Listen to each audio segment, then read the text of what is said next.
Eu sou a Fátima e, junto com as minhas colegas Lorena e Aline, apresento este documentário sobre um tema muito presente no dia a dia, a automedicação e os desafios que o farmacêutico enfrenta nas drogarias. As farmácias tiveram origem nas antigas boticas, locais onde os medicamentos eram preparados de forma artesanal. Com o tempo, evoluíram e se transformaram nas drogarias modernas que hoje estão em todos os bairros e se tornaram parte fundamental da saúde pública. A drogaria é muitas das vezes o primeiro lugar procurado por quem busca um medicamento. Esse acesso facilitado traz benefícios, mas também grandes desafios como a automedicação. Aqui entra a importância do uso irracional de medicamentos, usar o remédio certo, na dose e no tempo correto, apenas quando realmente necessário. Infelizmente, isso nem sempre acontece. Além disso, vivemos um cenário de excesso de medicalização, em que se busca comprimido para tudo, quando muitas vezes hábitos de uma vida mais saudável já seriam suficientes. É nesse contexto que vamos discutir como a automedicação impacta a saúde da população e principalmente o papel e as dificuldades enfrentadas pelo farmacêutico dentro da drogaria. Hoje, a automedicação é uma prática que cresce de forma preocupante no Brasil. Cada vez mais pessoas recorrem diretamente à farmácia em busca de soluções rápidas, muitas vezes sem procurar um médico. Esse comportamento é influenciado por vários fatores: a facilidade de acesso à informação na internet, a indicação de amigos ou familiares e a própria cultura de querer aliviar sintomas de imediato, sem considerar as consequências. O problema é que essa prática não é inofensiva. Quando alguém decide por conta própria qual remédio usar, pode mascarar doenças graves, sintomas ou até gerar novas complicações. Esse cenário acaba ampliando os riscos para a saúde da população e sobrecarregando ainda mais o trabalho do farmacêutico, que precisa equilibrar a responsabilidade técnica de proteger a vida e a dificuldade de conscientizar pessoas que acreditam já ter todas as respostas. A automedicação, portanto, não é apenas uma escolha individual, é um reflexo social que exige atenção e mudança de postura. O farmacêutico enfrenta diariamente o desafio de orientar pacientes que muitas vezes chegam à farmácia já decididos sobre o que desejam comprar. É comum que as pessoas se baseiem em conselhos de amigos ou informações encontradas na internet, sem compreender os riscos da automedicação. Nessa hora, o farmacêutico precisa unir conhecimento técnico e sensibilidade para dialogar e esclarecer dúvidas, garantindo o uso correto dos medicamentos. A falta de tempo, a sobrecarga de trabalho e a pouca valorização da orientação profissional tornam essa missão ainda mais difícil, mas também necessária. As limitações profissionais na farmácia são os limites do que o farmacêutico pode ou não fazer.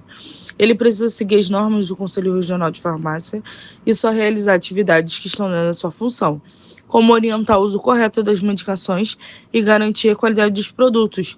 Já as pressões comerciais acontecem quando o profissional é cobrado a vender mais e indicar certos medicamentos ou aceitar práticas que buscam só o lucro e não o bem do paciente. Por isso, o farmacêutico deve sempre agir com ética e lembrar que a saúde vem antes do dinheiro. O papel do farmacêutico na farmácia comunitária vai muito além da dispensação de medicamentos. Ele é um profissional de saúde que acolhe, orienta e acompanha o paciente, buscando garantir que o tratamento seja eficaz e seguro. O farmacêutico clínico é capaz de identificar interações medicamentosas, prevenir efeitos adversos e promover o uso racional dos medicamentos. Além disso, atua em ações de saúde pública, como aferição de pressão arterial, testes rápidos e campanhas educativas. Ainda assim, muitos pacientes enxergam o farmacêutico apenas como alguém que entrega o remédio e não como parte essencial do cuidado de saúde. Reconhecer o valor desse profissional é reconhecer que a farmácia é, também, um espaço de atenção e promoção à saúde. Olá, boa tarde. Eu me chamo Lorena, sou estudante do curso de farmácia. Estou aqui com o nosso farmacêutico para fazer nossa entrevista hoje.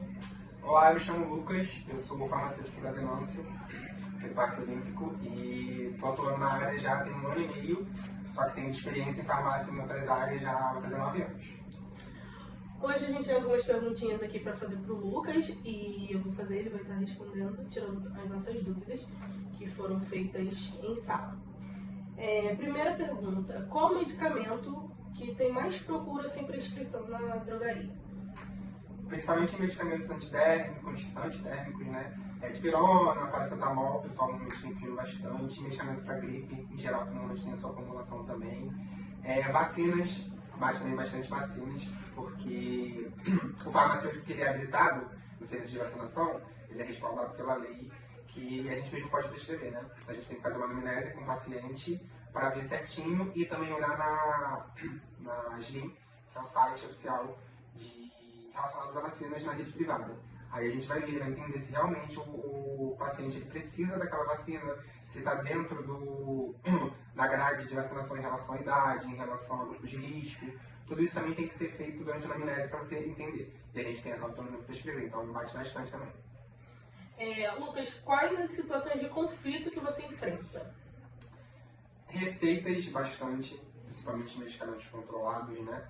Mas bastante receitas tanto vencidas quanto posologia errada, ou o médico passa de um jeito que na liberação da posologia só consegue liberar 2 caixas e o paciente quer mais caixas. A gente tem que ter um jogo de cintura para o cliente não sair insatisfeito e entender um pouco, entendeu? Porque querendo ou não, ele está achando que aquela receita o médico passou certinho e você que está de má vontade, não querendo liberar, entendeu? Aí muitas vezes a gente vai precisar mostrar que tem portarias específicas para aquilo, que tem quantidade máxima específica por receita, independente da posologia, ou se ele colocou posologia que só libera 2, ele botou para mandar 4 caixas, entendeu? Mas principalmente controlado é bastante problema. É possível orientar o paciente de forma efetiva, mesmo quando há resistência? Sim, a gente tem que ter muita paciência, muita paciência para trabalhar com o público, principalmente porque a gente está ofertando serviço de saúde. Então, a gente tem que entender que a pessoa está aqui como, a maioria das vezes, né, como um paciente. Então, a primeira coisa que a gente tem que ter é paciência com a pessoa, entendeu? Para entender, para tirar dúvidas, porque muitas vezes a pessoa só vai no médico e em silêncio ela fica. O médico prescreve receita de medicamentos para ela e tudo mais, e ela vai chegar na farmácia para tirar essas dúvidas, entendeu? Então, a calma tem que ser primordial em relação a todo o seu atendimento. Porque às vezes a pessoa vai chegar, não é ela que tá doente, mas é um parente, então a pessoa tá aflita, a pessoa tá nervosa e tudo mais, entendeu? A gente, como profissional de saúde, a gente tem esse papel, eticamente falando também, né, claro, de estar acalmando o cliente, de estar pedindo para ele relaxar e tudo mais, e estar levando o mais suavemente possível, entendeu? Até para não estressar mais essa pessoa, entendeu? Para não ter coisas piores tanto para ela quanto para a gente e para a empresa, né? E na sua experiência, como o código de ética ele influencia nas suas decisões diárias, no seu dia a dia? Então, você, em relação a isso, óbvio, né, você tem que usar os parâmetros para algumas coisas, mas você não pode ir também 100% no literal. Você tem que ser muito flexível em relação a algumas coisas, porque, como eu falei, né, o cliente está aqui, na grande maioria das vezes, como nosso paciente, a gente é profissional de saúde. Então, o bem-estar dele é a prioridade, entendeu? A saúde dele é a prioridade. Então, algumas coisas a gente tem que ter um molejo, tem que ter um jogo de cintura para conseguir levar, tanto cliente quanto em algumas situações, que querendo ou não, a gente pode ser mais flexível, entendeu? Para atender, sempre visando a saúde do paciente, entendeu? Não visando lucro ou visando, tem que vender, não, entendeu? A prioridade da gente como profissional farmacêutico, como profissional de saúde, é a saúde do nosso cliente, entendeu? Do nosso cliente, paciente e tudo mais. Então, algumas coisas a gente tem que seguir no literal, óbvio, mas tem outras que a gente dá para dar uma flexionada aqui ou ali, óbvio, mas não desrespeitando nenhuma lei, não desrespeitando nenhuma norma e tudo mais. Mas dentro do nosso possível, a gente sempre se empenhando para que a gente consegue sim dar uma flexionada em uma coisa ou outra, entendeu? Não levar 100% no literal. Perfeito. Hoje, qual seria o seu conselho para quem deseja iniciar no curso de farmácia, deseja ser um farmacêutico daqui a uns anos? Então, o curso é complicado. O curso é complicado bastante. Se você entra, ideal você entrar com certeza, porque a maioria das pessoas, até a metade do curso, normalmente desiste. Não só por ser um dos cursos mais difíceis que a gente tem, inclusive mais do que muitos outros que são muito mais valorizados, tal qual direito e medicina. A farmácia é mais difícil, estatisticamente.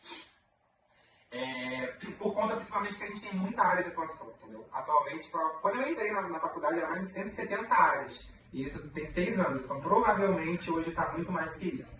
Então, principalmente por ter muitas áreas, a gente aprender sobre muita coisa, é um curso muito complexo e com muitas matérias diversificadas. Muita gente entra, porque eu gosto de química, porque eu gosto disso, área de saúde e tal, e chega na hora e vê que não é só isso, tem muito mais coisas. Em relação à profissão, o que acontece? Na grande maioria das vezes, você vai entrar em farmácia, de dispensação, né, que é a drogaria, que é o qual eu trabalho agora. Normalmente o farmacêutico ele começa ali ou em hospitalar também, em mais particular, né? Concursado normalmente costuma ser mais difícil. O conselho é, primeiro, estuda. Sempre estuda. Terminou, continua estudando, faz pós, faz várias especializações o máximo possível. Depois que terminar, você começa a ver qual área você gosta. Uma coisa muito importante é estágio. Estágio vai servir para duas coisas. Primeiro, para você ter experiência, para você saber o que você gosta, área hospitalar, se é manipulação, se é realmente drogaria ou atendimento ao público, entendeu? Se é na parte mais da indústria. E networking. Ajuda muito, muito, muito. Você vai pegar muito contato. Então a preferência também sempre é você fazer estágio em vários lugares separados, diferentes. Exatamente para isso, para você ter contato com as pessoas, para você ter contato com até farmacêuticos da área e tudo mais. O que acontece? Se você for um bom profissional durante o seu estágio, tem chance às vezes da empresa te contratar depois de você formado, entendeu? Ou essa farmacêutica, quando ficar sabendo de algum emprego, te mandar, te avisar. Então é muito, muito, muito importante. E você saber a área de atuação que você mais gosta. Porque, por exemplo, quando eu entrei, eu achava que eu ia me dar muito bem na área hospitalar. Depois do meu estágio, eu vi que não era muito o que eu gostava, entendeu? Tinha outras áreas que me enchiam mais os olhos. O conselho em relação a seguir carreira, como eu falei, estudo principalmente, você continuar sempre. Porque as melhores carreiras são concursadas e normalmente quando abre vagas são poucas, raramente abre mais de 2, 5, entendeu? Para a área. E sempre pede ou experiência ou pede pós, por exemplo, hospitalar, vai pedir às vezes 6 meses de experiência ou 12 meses de experiência e especialização pós em farmácia hospitalar, farmácia clínica e tudo mais. Então é bom você pelo menos ter essa especialização, porque a experiência, isso aí você vai conseguir no networking, de repente você até consegue. A pessoa te contrata no lugar, mesmo você não gostando muito, você fica aquele tempo para ter a experiência. A área hospitalar pede muito, a área hospitalar e a indústria também, normalmente pede muita experiência. Então, às vezes, você vai entrar num lugar, mesmo não gostando, só para ter aquela experiência no teu currículo, que vai te ajudar a conseguir um emprego melhor. E ser extremo, você tem o seu foco, se você trabalha com o público, né? Você sempre, como eu falei, priorizar o paciente, priorizar a saúde dele, sempre. Você ser ético o máximo possível, óbvio. Porque quando a gente se forma, a gente faz um juramento, tanto para a saúde quanto para a ética, entendeu?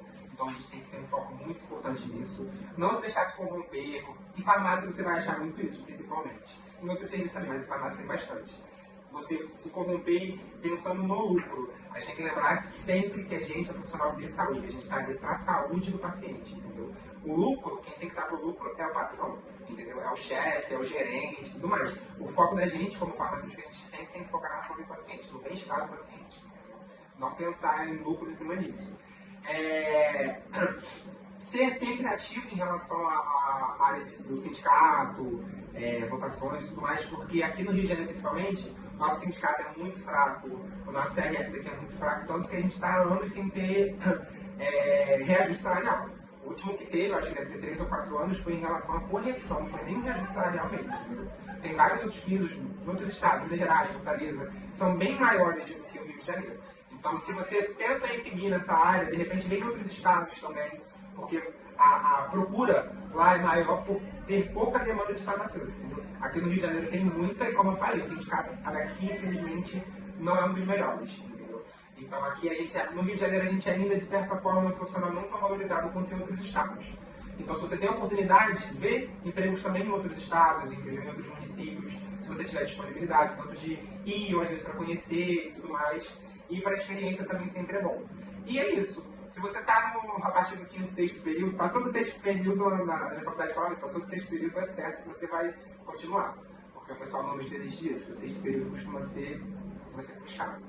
E é isso, entendeu? É uma profissão muito bonita, é uma profissão muito, muito pouco valorizada para o papel que ela desempenha na sociedade, porque muitas vezes, ainda mais em comunidades menores, e hoje em dia até em grandes, como eu falei, o paciente ele vem na farmácia basicamente para se consultar. No médico ele vai para o médico passar grande parte das vezes só o medicamento. Mas as dúvidas, o papo que às vezes ele vem, muito importante também, idoso, às vezes a pessoa acamada e tal, que vem na farmácia, às vezes ela vai ficar e vai falar, nossa, ela tá me alugando e tal.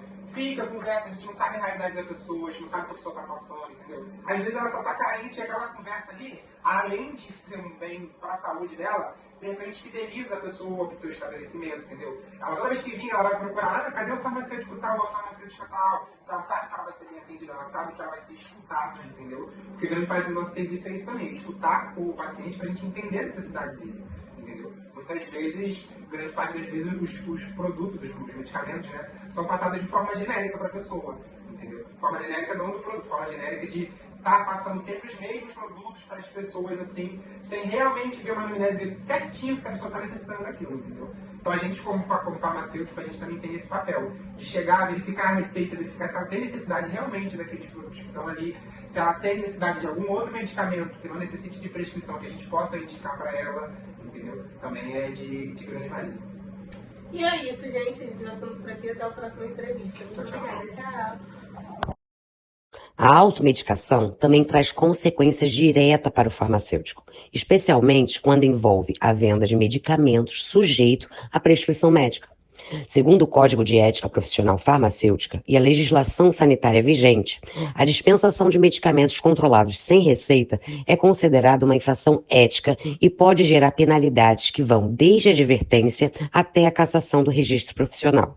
Além disso, o farmacêutico responde legalmente por omissão ou negligência, caso o paciente sofra algum dano decorrente do uso indevido de um medicamento.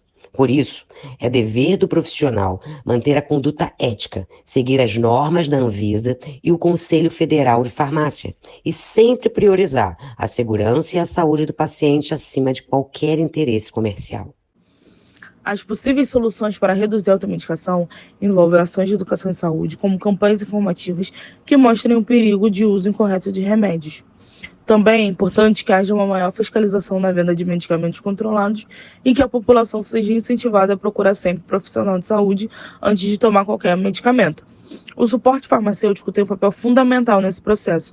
O farmacêutico é o profissional que está mais próximo da comunidade e tem o dever de orientar os pacientes sobre o uso racional de medicamentos, explicar as formas corretas de administração e alertar sobre as possíveis reações adversas.